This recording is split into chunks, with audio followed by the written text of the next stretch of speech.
In the heart of a forgotten cemetery on the outskirts of a small town called Millbrook, something extraordinary was happening that would challenge everything we think we know about loyalty, love, and the bonds that transcend death itself. For 3 consecutive weeks, the groundskeeper had noticed the same heartbreaking scene that would haunt him for the rest of his life. A thin, aging German shepherd with clouded eyes and trembling legs would appear at dawn, dragging himself across the weathered headstones to reach one particular grave in the oldest section of the cemetery. The dog's ribs were clearly visible beneath his matted, dirty fur, and his breathing was so labored that each step seemed like it might be his last. Yet he made this painful pilgrimage every single day without fail, rain or shine, through scorching heat and bitter cold. The townspeople who occasionally visited their deceased loved ones began to whisper about the dying dog who seemed to be mourning someone buried in the old section of the cemetery, where the headstones were cracked and weathered by decades of harsh winters, and where the names had faded with time until some were completely illegible.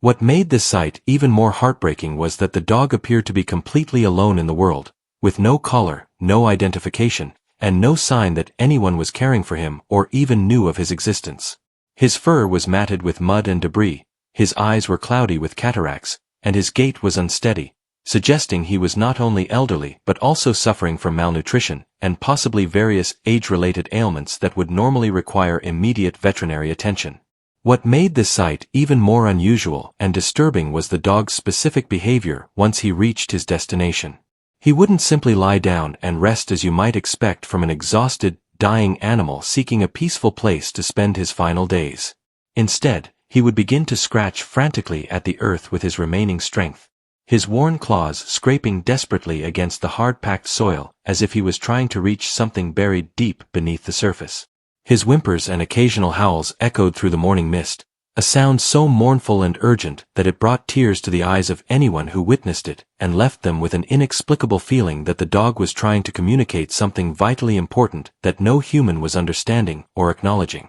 The groundskeeper, a weathered man named William Patterson who had worked at Millbrook Cemetery for over 23 years and had seen his share of unusual occurrences, had never witnessed anything quite like this heartbreaking daily ritual. He tried approaching the dog several times with gentle words and outstretched hands, offering food and water, but the animal would only accept help after completing his daily ritual at the grave, as if he had a sacred duty that took precedence over his own desperate physical needs. William noticed that the dog's scratching wasn't random or confused, but seemed to follow a very specific pattern, always focusing on the same rectangular area near the base of a particular headstone, and always with the same intense urgency that suggested he knew exactly what he was looking for and why it was critically important to find it. The headstone that captured the dog's complete and unwavering attention bore the name Margaret Rose Thompson, with dates indicating she had lived from March 15, 1943 to November 7, 2018. According to the cemetery's meticulously kept records,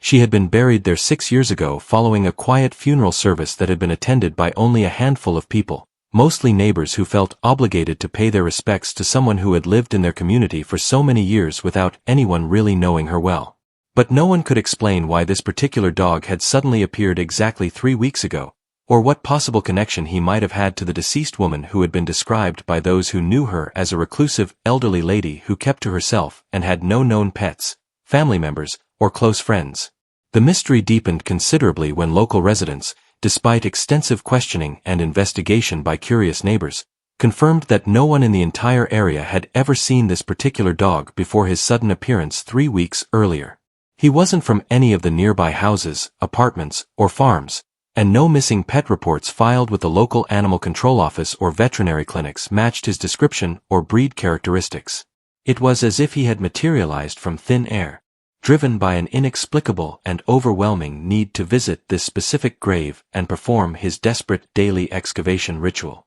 Some of the more superstitious townspeople, particularly the elderly residents who had grown up hearing stories of supernatural occurrences and unexplained phenomena, began to whisper among themselves that perhaps the dog was responding to something beyond the physical world, a call from beyond the grave that only he could hear with his heightened animal senses. As the days turned into weeks, the dog's physical condition visibly deteriorated at an alarming rate that made it painful for compassionate observers to witness. His once proud German shepherd stance became increasingly hunched and unsteady, and the enormous effort required for his daily journey from wherever he spent his nights to the cemetery clearly took everything he had left to give from his failing body. Yet he never missed a single day, never failed to make that torturous trek across town through busy streets and past barking dogs and curious children to reach Margaret Thompson's final resting place. The local veterinarian, Dr. Sarah Mitchell, who had been practicing in Millbrook for over 15 years and had extensive experience with elderly and dying animals,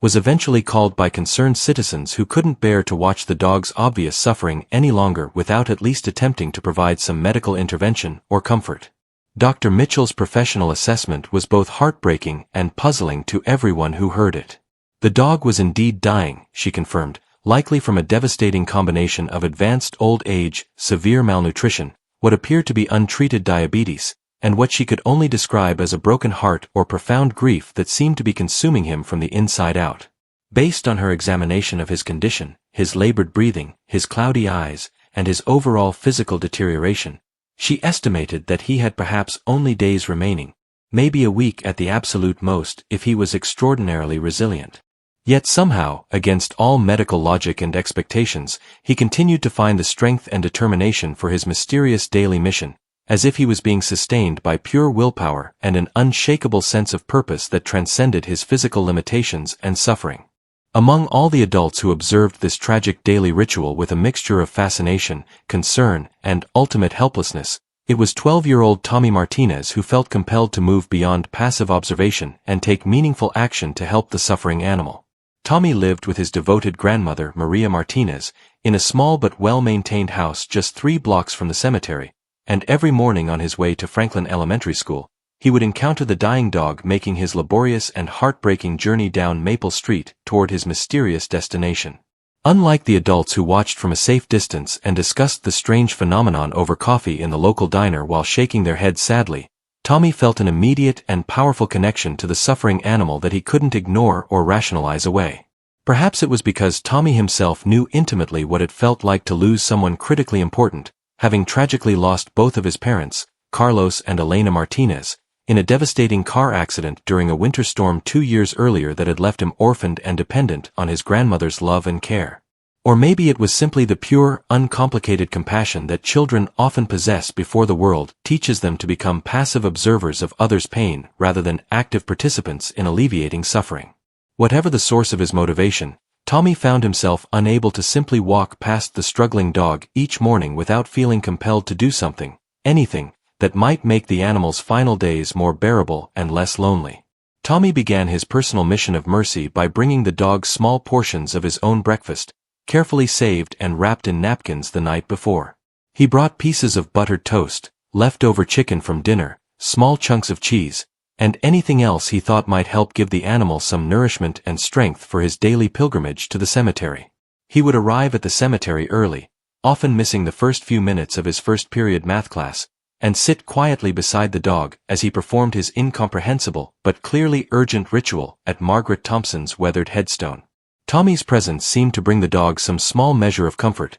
and gradually the animal began to acknowledge the boy's kindness with gentle tail wags and grateful licks to his small hands. During these quiet morning vigils, Tommy noticed important details that all the adults had somehow missed or dismissed as unimportant. The way the dog's frantic scratching wasn't random or confused but seemed to follow a very specific and consistent pattern, always focusing on the same precise rectangular area near the headstone, measuring roughly 3 feet by 2 feet. The boy also observed that the dog's whimpering and occasional howling had a distinct rhythm and pattern to it, almost like he was trying to communicate something desperately urgent and important, something that no human was understanding despite his increasingly frantic efforts to make himself clear. Tommy began to suspect that the dog wasn't simply mourning or confused, but was actually trying to show them something specific, something that required immediate human attention and action. Day after day, week after week, Tommy watched with growing concern and fascination as the dog grew visibly weaker and more frail,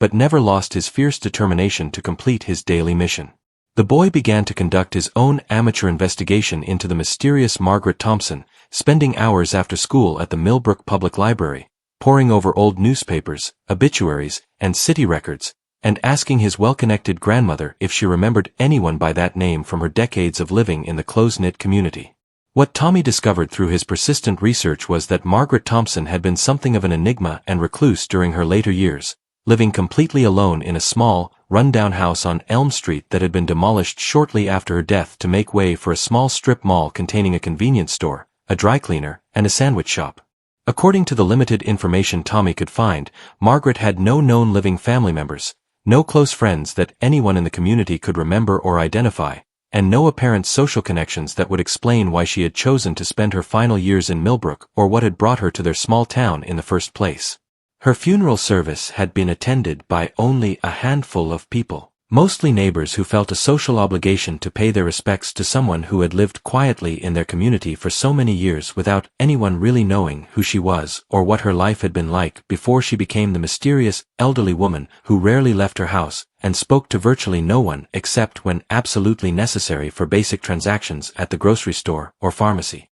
The more Tommy learned about Margaret Thompson's solitary and seemingly friendless life and death, the more the dog's unwavering devotion and desperate behavior puzzled and intrigued him. If Margaret had been so completely isolated from the community and had no known pets, friends, or family connections, where had this dog come from, and why was he so desperately determined to reach her grave every single day? Tommy began to formulate various theories, each more complex and heartbreaking than the last. Perhaps the dog had been Margaret's secret companion during her final years, somehow escaping notice by neighbors and authorities when she died, and had been surviving on his own as a stray for the past 6 years until some powerful instinct or memory drew him back to her final resting place to say a proper goodbye before his own death. But even this theory had significant gaps and inconsistencies that troubled Tommy's logical young mind. If the dog had been with Margaret when she died 6 years ago, he would have to be incredibly old now, probably well over 15 years, which was possible but seemed unlikely given his size and breed characteristics.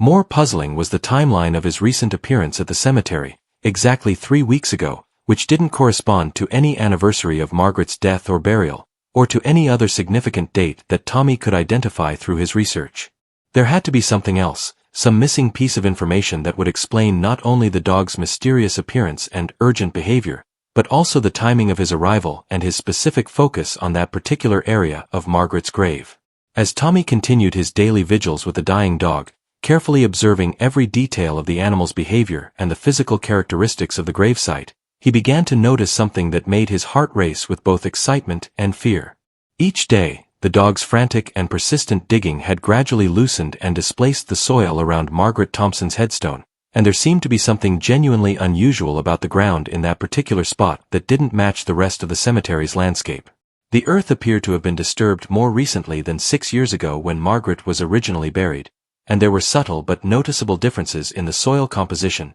color, and texture that caught Tommy's increasingly observant and analytical young eyes. While all the adults dismissed the dog's behavior as nothing more than the confused and desperate actions of a grief-stricken animal who was probably suffering from some form of dementia or disorientation common in elderly dogs, Tommy began to develop a growing suspicion that the dog actually knew something important that they didn't understand. Perhaps the loyal animal was trying to show them something significant that had been buried with Margaret Thompson, or even more intriguingly, something that had been buried at her gravesite after her original interment. This possibility both thrilled and terrified Tommy, because it suggested that there might be a real, tangible reason for the dog's urgent behavior, and that his desperate daily ritual was actually a purposeful mission rather than the meaningless actions of a dying, confused animal. The crucial breakthrough that would change everything came on a particularly cold and gray morning in late October when Tommy arrived at the cemetery earlier than usual to find the dog collapsed beside Margaret Thompson's grave,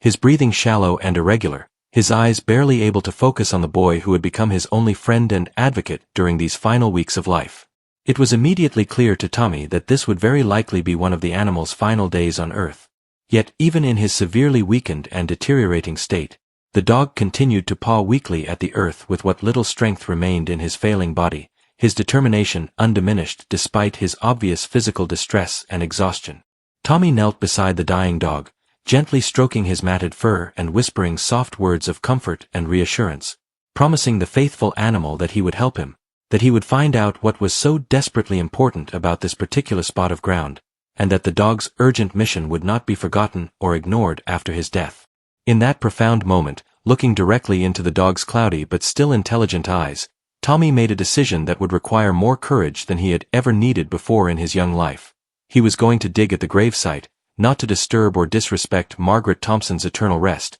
but to discover whatever the dog so desperately needed him to find before it was too late. Tommy understood completely that digging at any gravesite would be considered wrong by most people, possibly even illegal according to local laws and cemetery regulations, and would certainly get him into serious trouble with his grandmother, the school authorities, and possibly even the police if he was discovered. But the overwhelming urgency in the dog's behavior, combined with the animal's obvious distress and his own growing conviction that something genuinely important was hidden beneath the surface, convinced Tommy that this was truly a matter of life and death, not just for the dying dog, but potentially for something much more significant that he couldn't yet understand or imagine. Tommy spent the entire school day carefully planning his approach, knowing that he would have to work quickly, quietly, and efficiently to avoid detection by William the groundskeeper, early morning joggers who sometimes used the cemetery paths, or any bereaved family members who might arrive early to visit graves before starting their workday. He mentally catalogued the tools he would need for his clandestine excavation: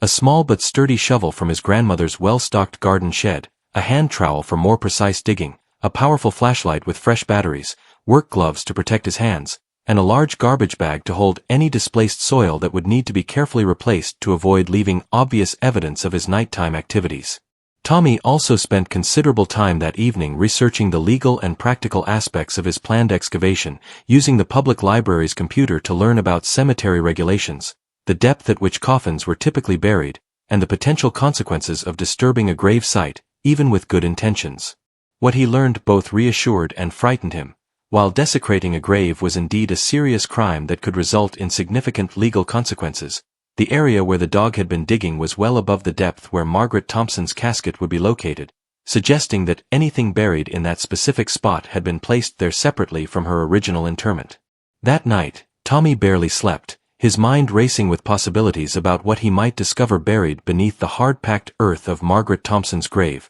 and his imagination conjuring scenarios ranging from buried treasure to hidden documents to something even more mysterious and significant. He had read enough mystery novels and watched enough detective shows to know that people sometimes buried important items with their loved ones, such as jewelry, letters, photographs, or legal documents that held special meaning or significance. But the dog's behavior suggested something far more urgent and time-sensitive than a sentimental keepsake or family heirloom, something that required immediate discovery and attention rather than the patient, eternal vigil of a mourning pet. As the first faint hints of dawn began to appear on the eastern horizon, casting long shadows across the quiet residential streets of Millbrook, Tommy crept silently out of his grandmother's house, taking extreme care not to wake her or alert any neighbors to his unusual early morning activities. He had dressed entirely in dark clothing to blend into the pre-dawn shadows, and he carried his excavation tools in a black backpack to avoid attracting attention from any early risers who might be looking out their windows or walking their dogs before the start of the business day. When Tommy arrived at the cemetery, he found the dog exactly where he had left him the previous evening, still alive but barely conscious, his breathing so labored and irregular that each breath seemed like it might be his last. The animal's eyes flickered with what seemed like recognition, and perhaps even relief when he saw the boy approaching with the digging tools, as if he somehow understood that his desperate mission was finally going to be completed by someone who cared enough to take action rather than simply observe and worry from a distance. Tommy began his excavation carefully and methodically, starting at the exact spot where the dog had been most persistent and focused in his daily scratching ritual, removing the earth in small, controlled scoops to avoid making unnecessary noise that might attract unwanted attention from the groundskeeper's nearby maintenance building, or from early morning joggers who occasionally used the cemetery's winding paths for their exercise routines. The work was considerably more difficult and physically demanding than Tommy had anticipated, especially since he was trying to maintain complete silence while breaking through soil that had been compressed and hardened by 6 years of weather,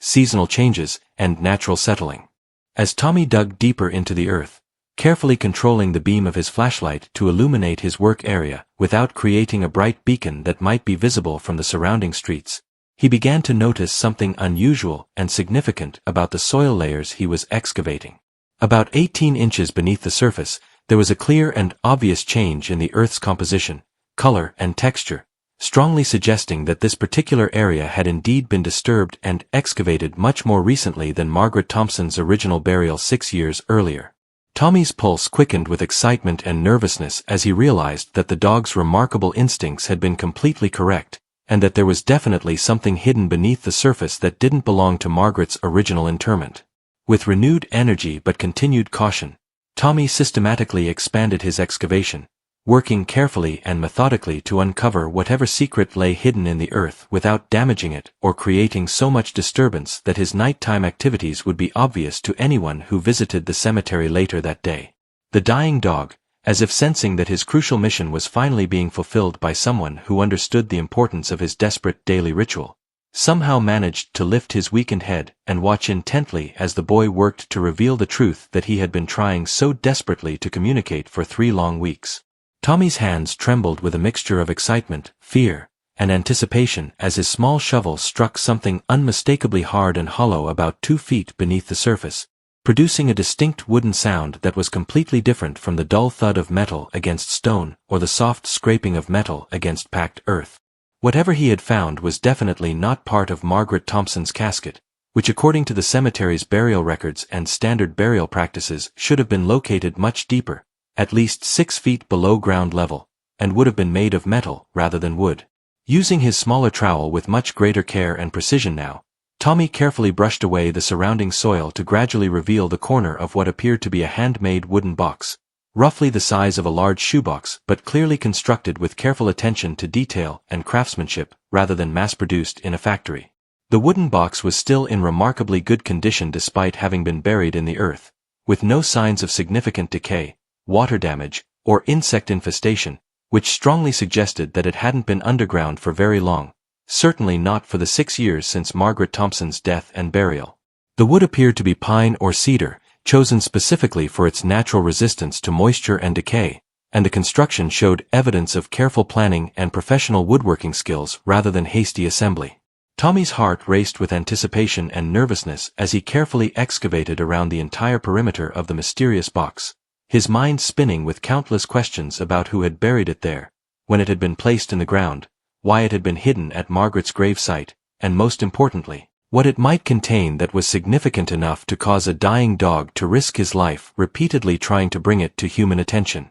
As Tommy finally managed to lift the mysterious wooden box from its carefully prepared earthen hiding place, he immediately noticed several important details that provided clues about its purpose and contents. The box was surprisingly heavy for its size, suggesting that it contained something substantial and significant rather than just papers or lightweight items. More intriguingly, there were several small holes drilled in the top of the box, precisely spaced and carefully finished, as if whatever had been stored inside had once needed access to fresh air for survival. The box was secured with a simple but sturdy metal latch rather than a padlock or combination lock, clearly indicating that it was meant to be opened by whoever eventually found it, rather than being permanently sealed against discovery. With the dying dog watching with an intensity and alertness that seemed impossible given his deteriorated physical condition, Tommy carefully opened the metal latch and slowly lifted the wooden lid, his flashlight beam revealing contents that defied every expectation and theory he had developed during his weeks of observation and investigation.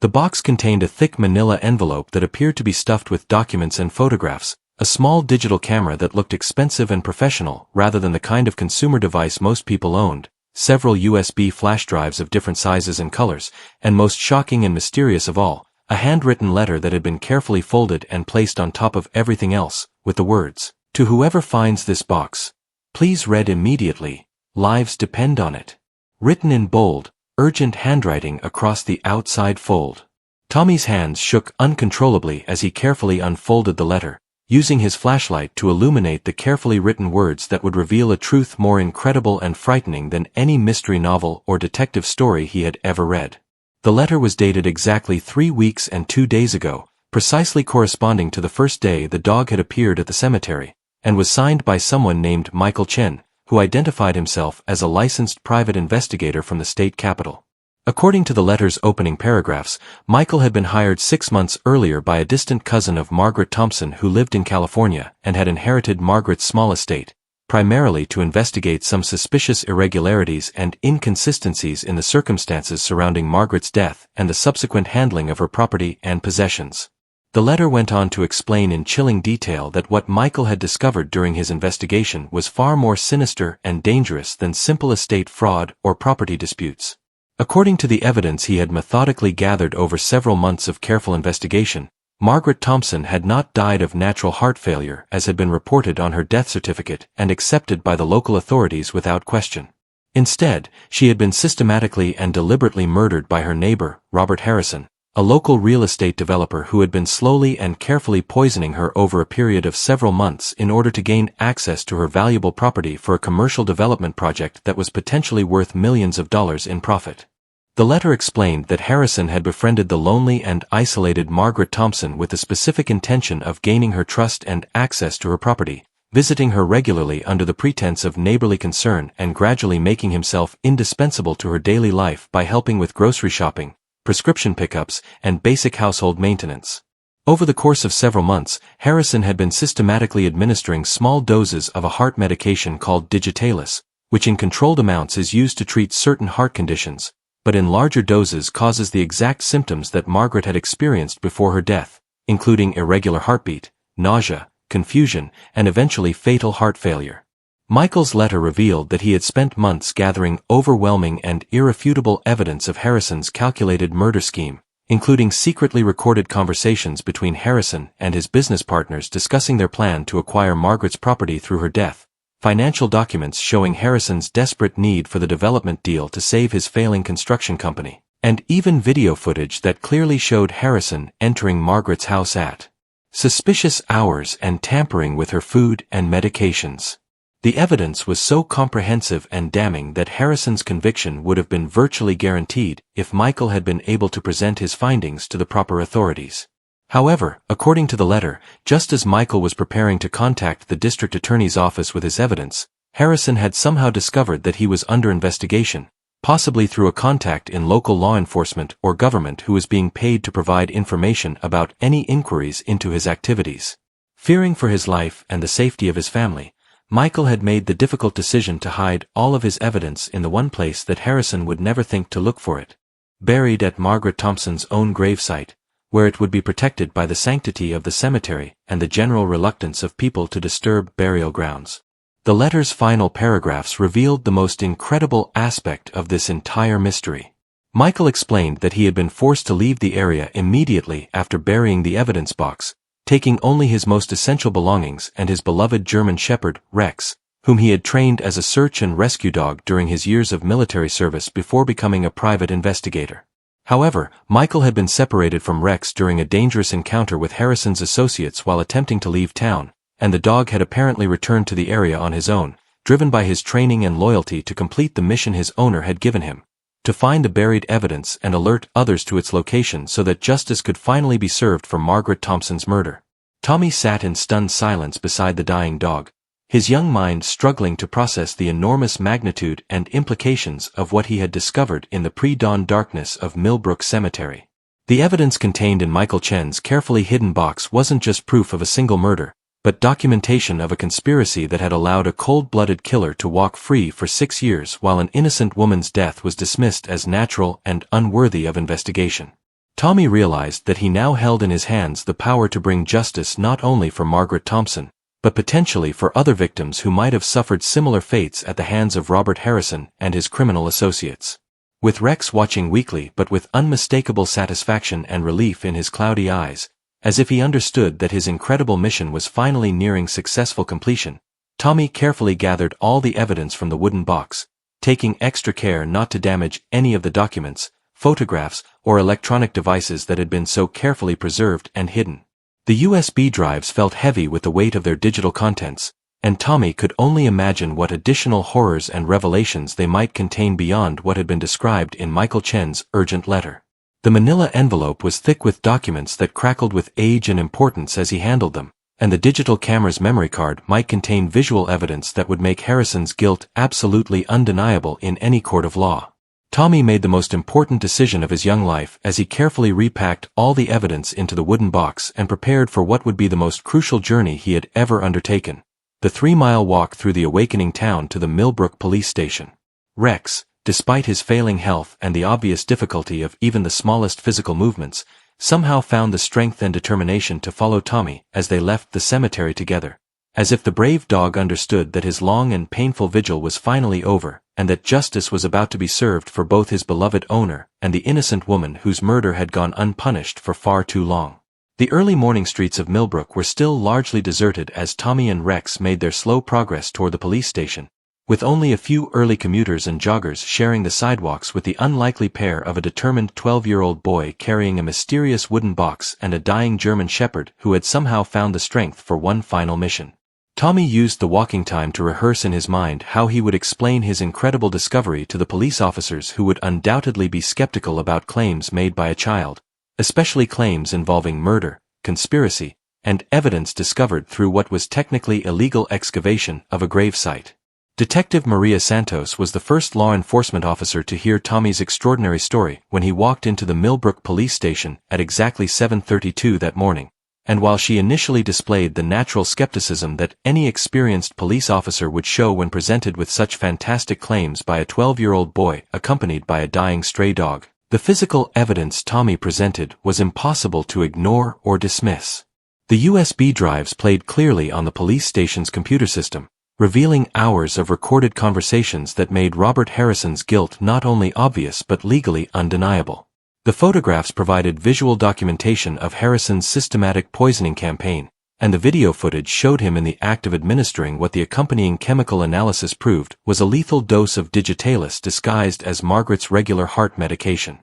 Within 2 hours of Tommy's arrival at the police station, Detective Santos had contacted the district attorney's office, the state police, and the FBI, since the evidence suggested a conspiracy that crossed state lines and potentially involved corruption within local government agencies. By noon that same day, Robert Harrison was in custody, his shocked protests of innocence and claims of mistaken identity crumbling as he was confronted with the overwhelming evidence of his calculated murder and the broader criminal conspiracy that had allowed him to operate with impunity for years. The arrest sent shockwaves through Millbrook's close-knit community, where Harrison had been considered a respected businessman and community leader who had contributed to local charities and served on the town planning board. The story that emerged during Harrison's interrogation and the subsequent investigation was even more callous and extensive than Michael Chen's private investigation had initially revealed. Harrison had not only murdered Margaret Thompson for her property, but had been systematically targeting elderly,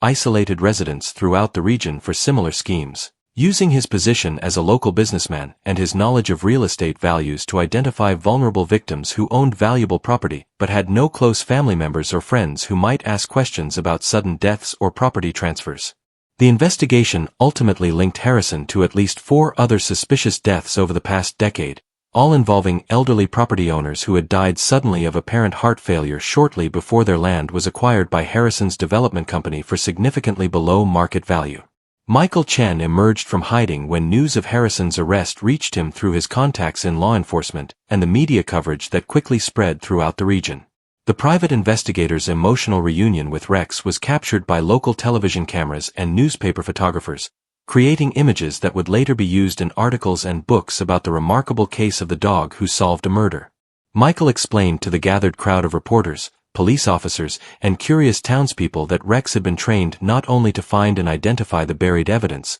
but to keep returning to the site repeatedly until someone understood the importance of what lay hidden there and took action to uncover the truth. The brave dog's apparent knowledge that he was dying had only intensified his determination to complete this final and most crucial task for his beloved owner and for the innocent woman whose murder had gone unpunished and forgotten for 6 long years. Michael revealed that he had specifically trained Rex to focus on the area near Margaret's headstone because he knew that the dog's persistent behavior would eventually attract attention and concern from compassionate people who would investigate the cause of his distress. The plan had worked perfectly, though it had required Rex to sacrifice his own health and possibly his life to see justice finally served. Rex lived for exactly 3 more days after Robert Harrison's arrest, just long enough to see the man formally charged with first-degree murder in Margaret Thompson's death and multiple counts of fraud, conspiracy, and additional murder charges related to the other victims who had been identified during the expanded investigation. Tommy spent those final days with Rex,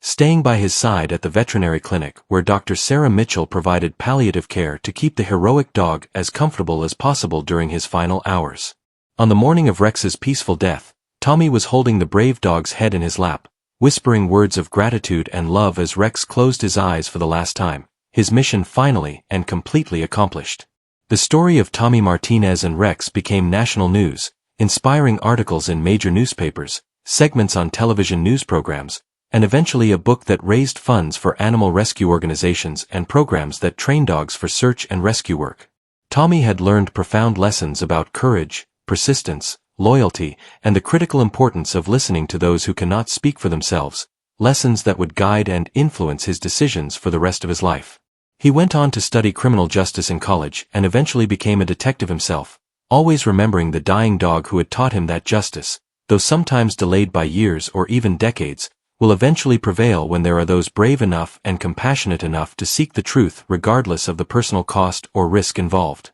Margaret Thompson's grave became a place of honor and remembrance rather than mystery and confusion, regularly visited by people from around the country who wanted to pay their respects to both the woman who had died alone and forgotten, and the remarkable dog who had refused to let her murder go unpunished or her memory fade into obscurity. A small bronze plaque was eventually installed near her headstone, reading simply, "In memory of Rex, a faithful friend who brought justice to the forgotten and proved that love transcends death itself."